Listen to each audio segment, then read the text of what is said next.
এই যে আমার অলস ভাই, অলস প্রকৃতির ভাই, শাহরিয়ার ভাই।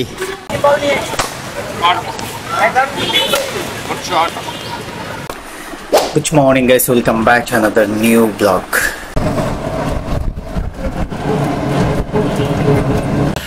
বিশেষ করে সকালবেলা অটোতে যাতায়াত করা এক প্রকার যুদ্ধ করে অটো করে আসতে হয় সার্কিট হাউস মাঠে। স্ট্রাগল ভাই, কিছু করার নাই।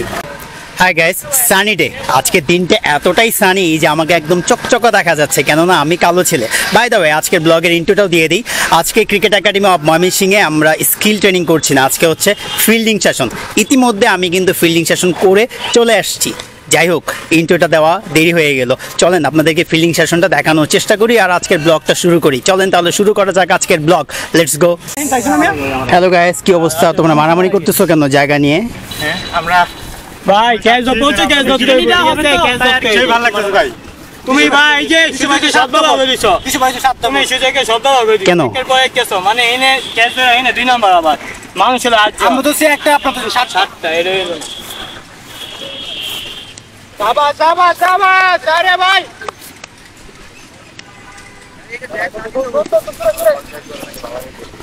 ক্রিকেট একাডেমি অফ ময়মনসিংহে আজকে ফিল্ডিং সেশনটা অনেক হার্ড সেশন হচ্ছে, কেননা ফিল্ডিংটাকে হার্ড সেশন ভাবেই করতে হয়। এটা আসলে আমাদের সবার জন্য প্রয়োজন। ভালো একজন ফিল্ডারই পারে ম্যাচের মোড় ঘুরিয়ে দিতে। কি কিছু বলবি? না থাক। আজকে প্র্যাকটিস সেশনটা অ্যাকচুয়ালি ভেরি ইজি, তারপরেও বলতে হচ্ছে আঙ্গুলে ব্যথা থাকার কারণে প্রপারলি করতে পারি নাই। বিশেষ করে রবিন ভাই মাপ চাইতে পারতেছে না, শাহরিয়ার ভাই মাপ চাইতে পারতেছে না, তারা এর জন্য করতেছে।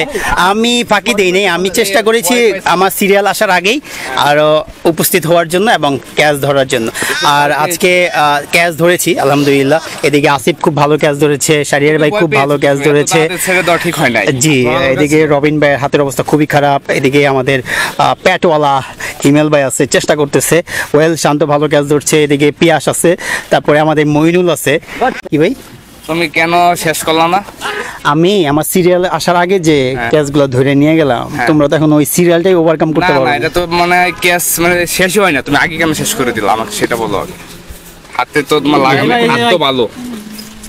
দেখি এই যে কি অবস্থা, ভয়ানক অবস্থা আজকে ফিল্ডিং সেশন। সাহসী ছেলে আমি তো। মানে আজকে ক্রিকেট একাডেমি অফ ময়মনসিংহে ফিল্ডিং সেশনটাই হবে। ফিল্ডিং সেশন শেষ করার পরে হয়তো বা স্কিল ট্রেনিং হতে পারে ইন্ডিভিজুয়ালি। আর ফিল্ডিং সেশনটা অবশ্যই করতে হয়, কেননা ফিল্ডিং সেশনটাও গুরুত্বপূর্ণ আমাদের ক্রিকেটের জন্য। ফিল্ডিং সেশনটা অবশ্যই আপনারাও করবেন, আমরাও করার চেষ্টা করছি ব্যাটিংয়ের পাশাপাশি। তবে আমি যদি আমার স্কিলটা যদি ব্যাটিং হয়, অবশ্যই ব্যাটিংয়ের দিকে বেশি ফোকাস করতে হবে।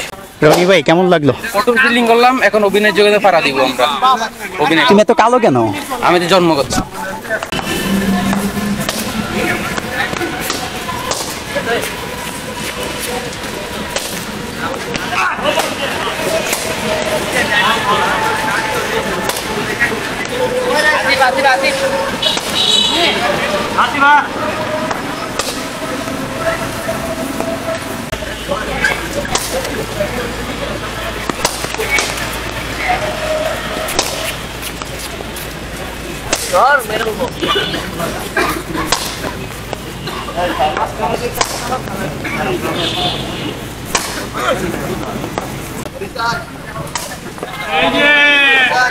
এই যে জালিয়ার ভাই ঠিক মাত্র এটা ভাই। আরে বলটা অবস্থা না ভাই, বলটা কি ভাই এটা বলার সময় কি বল নিয়ে একদম গুড শট, এক রাউন্ড করে I. Good shot, good good I good.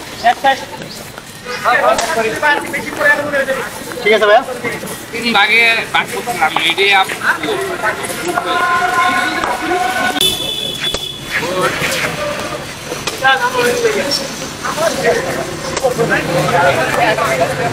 এই আপনি হেড করবে কি?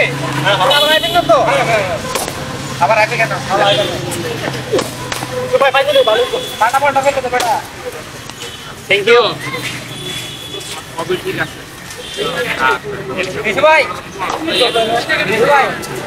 I like you very. আজকাল খেলতে পারো না?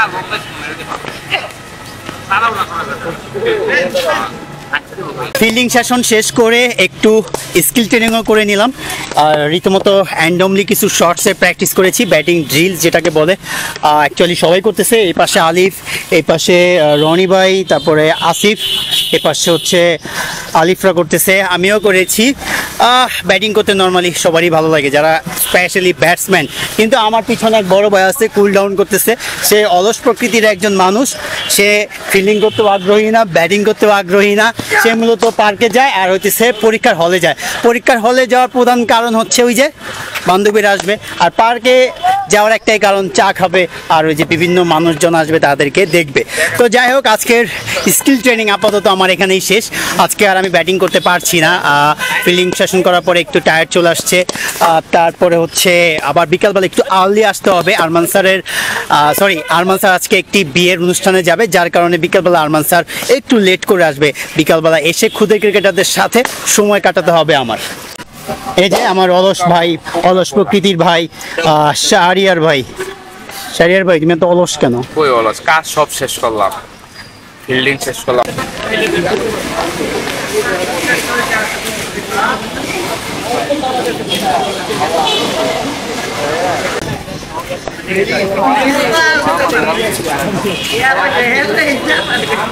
শেষ আপনার? জি মামা শেষ। আজকে তো ক্যাচিং করছেন না? হ্যাঁ, আজকে আমি আগামী সপ্তাহে তো কে করতে পারবো ইনশাআল্লাহ। ফাইনালি আজকের মতো ক্রিকেট একাডেমি অফ ময়মনসিংহ এর সকালবেলা সেশনের প্র্যাকটিস শেষ। এখন আমি বাসায় চলে যাচ্ছি, রেস্ট নিব, তারপরে আবার বিকেলবেলা খুদে ক্রিকেটারদের দেখতে আসবো একাডেমিতে। বিকেলবেলা নর্মালি আসলে ব্লগ হয় না, তবে আমি চেষ্টা করব খুদে ক্রিকেটারদের বিকেলের সেশনটাকেও ব্লগে নিয়ে আসার।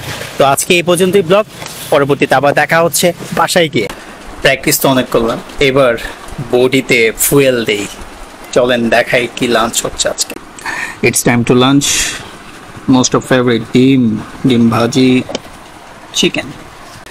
হ্যালো গাইস, আজকে ব্লগটা নিয়ে যদি আমি রিক্যাপ করি, আজকের একাডেমিক প্র্যাকটিস সেশনে আমাদের স্কিল ট্রেনিং হওয়ার কথা ছিল, কিন্তু আরিফুর রহমান রবিন স্যারের সাময়িক মনের পরিবর্তনের কারণে আজকে আমাদের ফিল্ডিং সেশন হয়েছে। যারা বিগ গ্রুপের ছিল শুধু তারাই স্কিল ট্রেনিং করার একটু সুযোগ পেয়েছিল, আর তাছাড়া ম্যাক্সিমামই মানে একাডেমি যারা আজকে উপস্থিত ছিল তাদের সর্বোচ্চ ফিল্ডিং সেশনে ছিল।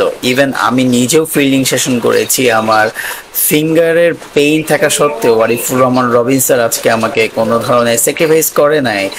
আর আজকে আমি আগ বাড়িয়ে বলিও নাই যে আমি ফিল্ডিং করতে চাচ্ছি না অথবা আমি ব্যাটিং করতে চাচ্ছি। আমি তার মনের যে একটা ভাব সেটা বোঝার চেষ্টা করতেছিলাম। পরবর্তী সময়ে যখন আস্ক করা হলো যে কার কার ইনজুরি আছে, তো তখন বলতেছে যে দিশু বাদে, তো তখনই আমি আন্দাজ করে নিয়েছি যে আজকে আমাকে যেভাবেই হোক ফিল্ডিং করতে হবে, ক্যাচিং সেশন করতে হবে। তো আমি ফাইনালি ক্যাচিং সেশন করেছি, শর্ট ক্যাচগুলো করেছি, তারপরে হাতে লেগেছে, এটা তো লাগবেই, স্বাভাবিক, একদম ফিট থাকা সত্ত্বেও কিন্তু হাতে লাগে। আর ইনজুরি যদি থাকে তাহলে হাতে লাগাটা, নিজের কনফিডেন্সটা লো থাকা, এটা হচ্ছে অন্যতম একটা কারণ। তো যাই হোক, তারপর আমরা ফ্ল্যাট ক্যাচ করেছি, হাই ক্যাচ করেছি। হাই ক্যাচের সময় আসলে আমার প্রচণ্ডভাবে লাগতেছিল, যার কারণে আমি আমার সিরিয়ালটাকে ব্রেক করে যেই আমি একটা ধরেছি, ওই পাশে যখন আমি যাচ্ছি আর্লি দাঁড়িয়ে যাচ্ছি, মানে সিরিয়াল ব্রেক করে আমি এই পাশ থেকে ধরে ওই পাশে যাচ্ছি, ওই পাশে গিয়ে তো আমি সবার লাস্টে দাঁড়াবো, কিন্তু না, সেটা না করে দেখা যাচ্ছে আমি প্রথম একজন, দুইজন, তিনজনের পরে দাঁড়িয়ে পড়তেছি। এভাবে রাউন্ড করে করে আমি বেশি ক্যাচ ধরেছি। বেশি ক্যাচ ধরার পরে আমি দ্রুত রবিন স্যারের কাছ থেকে আর কি মাপ চেয়ে অথবা বলেছি যে আর পসিবল না, ফিঙ্গারে পেইন করছে, এগুলো বলে ফিল্ডিং সেশনটাকে শেষ করেছি। তার কিছুক্ষণ পরেই আমাদের ফিল্ডিং সেশনটাও শেষ হয়ে যায়। তবে ফিল্ডিং সেশন শেষ করার পরে আমি ইন্ডিভিজুয়ালি ব্যাটিং সেশন করছি। ইতিমধ্যে আপনারা কিন্তু আমার ব্যাটিং সেশনটা কিন্তু দেখে ফেলেছেন এই ব্লগে, যে আমি র্যান্ডমলি কিছু শর্টস খেলেছি, ব্যাটিং ড্রিলস আর কি। তো ট্রাই করেছি যে মানে পারফেক্ট করার, আমি জানি না কতটুকু পারফেক্ট হয়েছে। ড্রিলে আসলে চেষ্টা করি সর্বোচ্চ যে পারফেক্ট করা যায় কিনা। ঠিক আছে, এই পারফেক্টটা নিয়েই কাজ করতেছি। আই হোপ যে আমার ব্যাটিংটা হয়তো বা সামনের দিনগুলোতে আরো পারফেক্ট হবে, আমার শর্টে পারফেকশন আসবে। আপনারা আমার জন্য দোয়া করবেন। আর খুব শীঘ্রই হয়তো বা ময়মনসিংহ প্রিমিয়ার ক্রিকেট লিগ শুরু হতে যাচ্ছে। এটা আমাদের ময়মনসিংহের ক্রিকেটারদের জন্য খুব বড় একটা মানে অ্যাচিভমেন্ট বলতে পারেন, যে ফাইনালি মাঠে মানে খেলা করাচ্ছে। তারপরে ময়মনসিংহের সার্কিট হাউস মাঠটাকে পুনরায় ক্রিকেট খেলার উপযুক্ত করা হবে। গতকালকার একটা ইন্টারভিউ নিয়েছিলাম এনামুল হক আকন্দ লিটন মহোদয়, উনি কথা দিয়েছে যে 10 দিনের মধ্যেই সার্কিট হাউস মাঠটাকে ক্রিকেটের উপযোগী করে তোলা হবে। এটা আমাদের জন্য অনেক বড় একটা পাওয়া। তো সর্বোপরি এই ছিল আজকের ব্লগে। I hope you enjoy this video, hit like to subscribe my YouTube channel. Thank you so much again, bye by.